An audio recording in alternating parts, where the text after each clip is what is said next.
Arestado ang 10 individual kabilang ang pangunahing suspect na si alias Inchik sa isinagawang operasyon ng Criminal Investigation and Detection Group o CIDG sa Panataw Port, Barangay Panataw, Claver, Surigao del Norte. Nito ay 13 ng Abril taong 2026. Pinangunahan ng operasyon ng Criminal Investigation and Detection Group Surigao del Norte Provincial Field Unit. Minonitor ng 1 linggo ang galaw ng suspect bago isinagawa ang operasyon.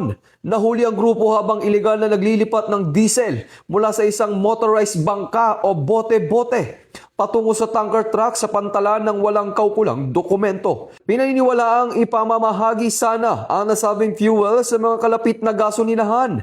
Patuloy naman ang investigasyon upang matukoy ang pinagmulan ng produktong petrolyo. Ipinaalam sa mga sospek ang kanilang karapatan sa ilalim ng anti-torture law at kasalukuyang inihanda ang pagsampa ng kaso laban sa kanila sa paglabag sa Presidential Decree No. 1865.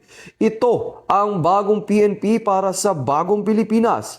Serbisyong mabilis, tapat at nararamdaman.